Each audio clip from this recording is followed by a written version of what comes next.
Hi, I'm Debbie. Today I'm going to show you how to make a charm bracelet. Like that one, which is beautiful with its greens and blues, and also like the one that I'm wearing.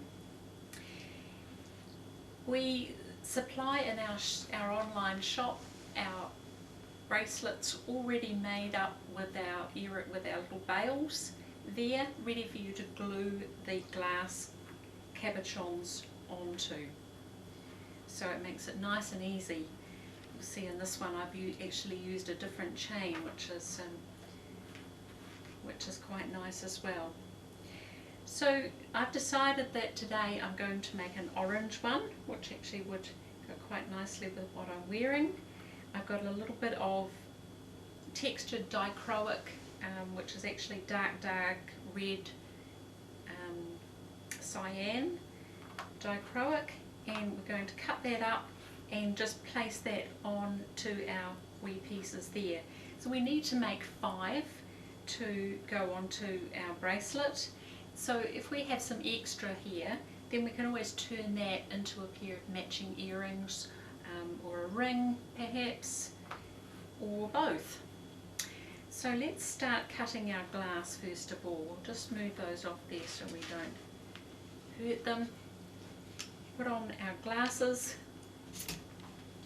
Get all our tools ready. So we're going to first of all cut this piece of transparent orange glass. We'll cut that, we'll score that so that it is in half vertically, like that.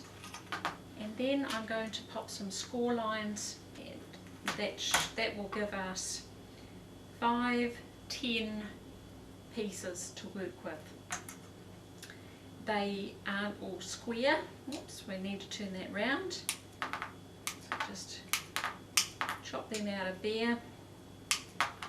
They don't have to be square for this project, unlike our link bracelets, which we've also made for you in one of our videos.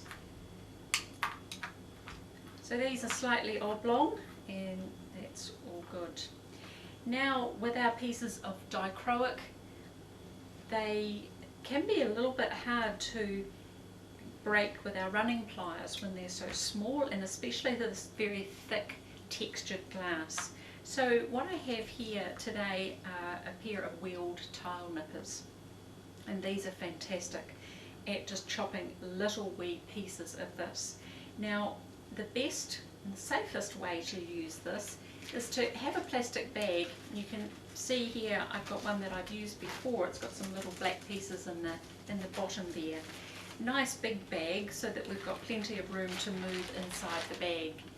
So what we do is we take our glass wheeled nippers and we take our glass. If you hold that in there just very gently, it works like a pair of tweezers.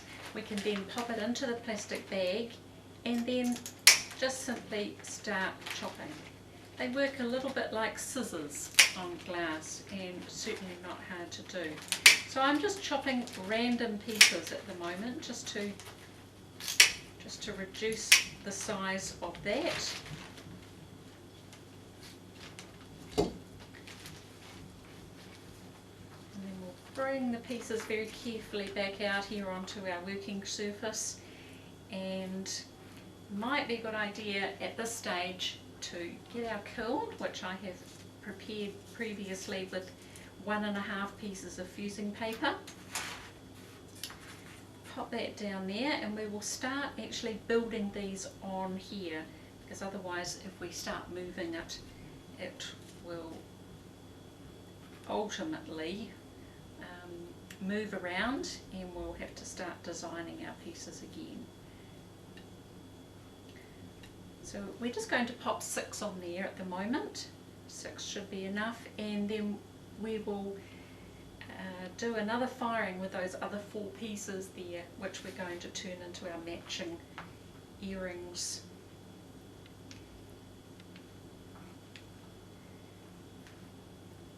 So we just just lay those across there. We'll use relatively large pieces.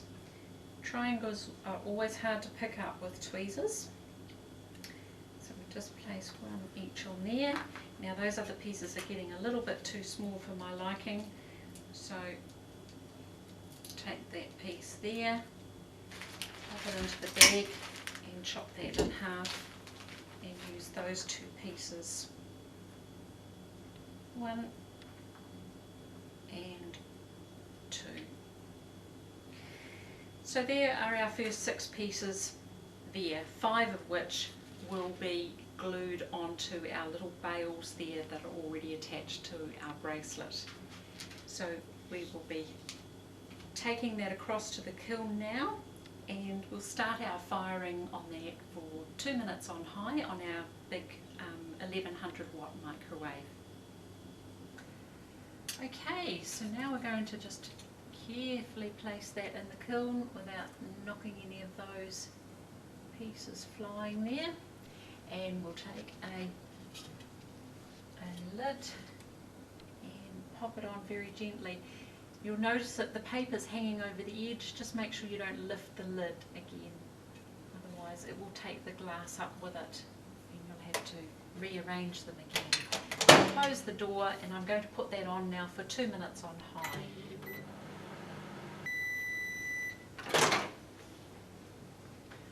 Okay, it's starting to glow nicely in there.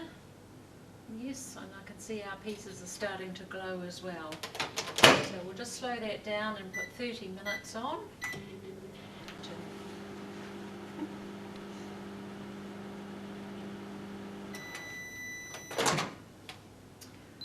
Alright, lovely glow happening there now. Oh, that looks great.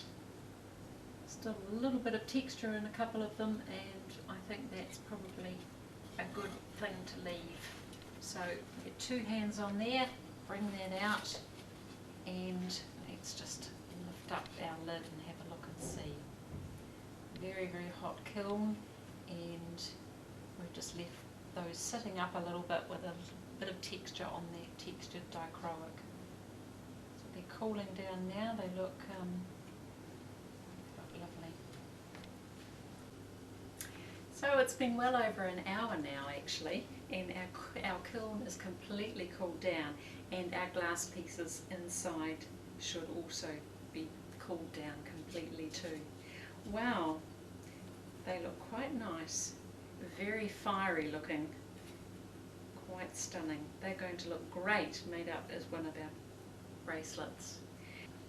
So here is our bracelet findings here with our bails all ready to be glued, and these are all nice and dry now. So what we're going to do is just simply glue each one. I don't think there's too much difference in which one goes where on our bracelet, but that looks very nice to me. So let's pop some glue on our paper here. Our last one now, just roll that glue on there without playing around in it. Pop that one on, and then I'm just going to leave that sitting there, and I can see that they're all fairly well centered. So there we have it, and I'm not going to pick that up and show you, otherwise our glass pieces will all slide off. But you'll see a better picture of it later on. Thanks very much for watching our video. See you again soon.